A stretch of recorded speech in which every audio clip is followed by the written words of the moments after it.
Au nom du Père et du Fils et du Saint-Esprit, ainsi soit-il. Nous arrivons bientôt au mois de juillet. Et souvent, l'idéal du mois de juillet, c'est, disons, le mythe du transat, où on fait sa sieste au soleil. Enfin, on peut mériter un peu de soleil, c'est sûr. Mais on est là, on ne sait pas trop si on est réveillé, si on dort, et on profite un petit peu de la chose. C'est, disons, l'idéal habituel des vacances françaises. Ce n'est pas vraiment ce qui est indiqué dans l'évangile d'aujourd'hui, puisque on dit, tiens, Saint-Pierre, il est dans un endroit où il est en fait en prison. Il ne sait pas trop s'il dort, il ne sait pas trop s'il a une vision. Mais tout d'un coup, il se réveille et il se dit, effectivement, il faut que je bouge, il faut que je me sorte d'ici. Et avant, l'ange l'a bien réveillé et lui a dit, lève-toi. Et puisque nous fêtons cette fête de Saint-Pierre et Saint-Paul, voyons bien que ce mot « lève-toi » se retrouve souvent dans l'Évangile, et spécialement en ce qui concerne Saint-Pierre et Saint-Paul. On pourra en faire des litanies lors de la conversion de Saint-Paul, son fameux chemin de Damas. Saint-Paul est un tueur de chrétiens, une espèce de capot qui vient faire des descentes et des rafles pour pouvoir faire en sorte que tous ces gens-là soient convertis, soient mis en prison, soit ça va plus loin. Et il est donc totalement désarçonné par le Christ, qui lui dit, alors qu'il lui est apparu, Saint Paul lui dit, qu'est-ce que je dois faire, Seigneur, puisqu'il reconnaît effectivement la puissance de Christ. Lève-toi. Il entre dans la ville. Il va rencontrer quelqu'un d'autre qui s'appelle Ananie, le responsable de la chrétienté de Damas, à qui le Christ a dit, lève-toi et va dans telle maison, et tu vas baptiser Saint Paul. Et Saint Paul sera baptisé. Saint Pierre, lui, s'il a reçu cet ordre de se lever dans sa prison, on peut trouver de nombreux éléments où il y a effectivement toujours cet élément, c'est de se dire, lève-toi, ce message qui est là. Lorsqu'il rencontre un paralytique, il est avec Saint Jean, il dit, je te donne ce que j'ai, au nom de Jésus-Christ, lève-toi et marche. Et c'est effectivement un miracle qui intervient. À Lydda, une petite ville située entre Jérusalem et la côte, eh bien, il voit un homme couché depuis 8 ans et lui dit « Lève-toi et fais ton lit ». Effectivement, il fait son lit. À Joppé, dire Jaffa, au bord de la côte, Saint-Pierre voit une jeune femme qui s'appelle Tabitha, une jeune femme qui est morte et non pas malade, et il lui dit « Tabitha, lève-toi ». Et elle se lève. On pourrait continuer, on a l'impression, toutes les fois où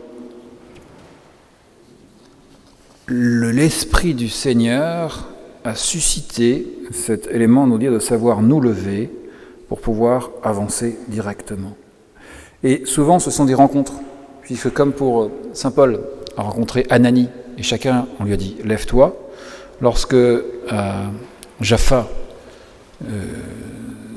Dieu dit à Saint-Pierre, lève-toi, alors qu'il était en prière, et non pas en train de faire une sieste, il le fait pour recevoir le centurion Corneille, qui lui-même se pose des questions, il est païen, puisqu'il est romain, mais il admire véritablement la religion de Jésus-Christ, et il reçoit un message de l'Esprit Saint qui lui dit, lève-toi, et envoie quelqu'un pour pouvoir faire venir Saint-Pierre chez toi.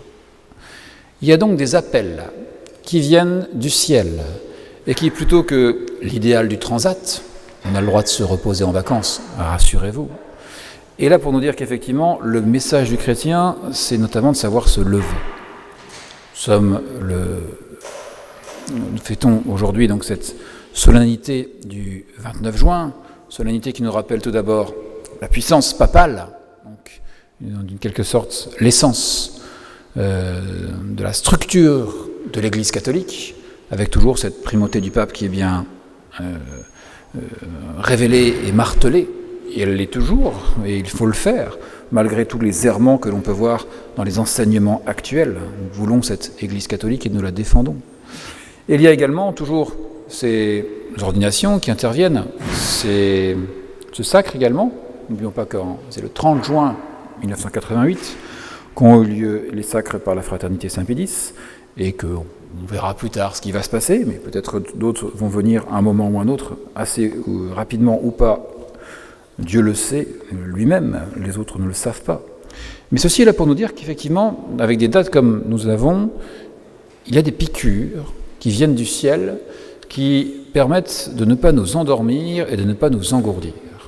Un des dangers, effectivement, de ce temps estival qui risque d'intervenir après toute cette pluie que nous avons connue, c'est de confondre un juste repos, une juste pause que l'on peut avoir, une juste participation à la joie de la créature qui est comme épanouie dans les beautés de l'été, avec le fait de savoir s'endormir, s'engourdir, à la fois au niveau naturel et à la fois au niveau surnaturel.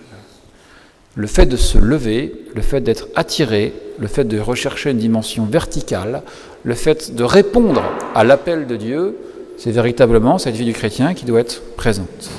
Et Saint Pierre et Saint Paul sont deux exemples qui nous ont été rappelés dans l'Écriture sainte comme étant ceux qui ont su répondre à ce « lève-toi ». Si Saint Pierre ne s'était pas levé, alors que l'ange lui piquait sur le côté en disant « lève-toi, lève-toi », il serait toujours dans sa prison. Si Saint Paul était resté au pied de son cheval, et alors qu'on dit « lève-toi et va à Damas », il dit « non, je vais rester là », il n'aurait pas été baptisé, il aurait totalement été écarté de toutes les missions qui ont pu ensuite construire la chrétienté. Donc nous-mêmes, le fait de nous lever, ça peut changer notre vie et ça peut changer la vie des autres, de tous ceux qui nous entourent. De quelle manière nous vivons la vie chrétienne, par exemple dans le cercle familial ou avec nos amis, de quelle manière nous avons cette élévation de notre âme qui soit une réalité en ne cédant pas à la tentation du transat spirituel. Voilà ce que peut nous susciter Saint Pierre, Saint Paul. Sachons partager cette litanie des lève-toi, sachons écouter tout spécialement les piqûres spirituelles que peuvent nous dire soit le Saint-Esprit, soit notre ange gardien, soit l'une ou l'autre, ça peut être les personnes de notre entourage, et sachons y répondre, faisons en sorte que cette grâce puisse nous toucher comme elle a touché Saint Pierre, comme elle a touché Saint Paul, pour le bien de toute l'Église. Au nom du Père et du Fils, du Saint-Esprit, ainsi soit-il.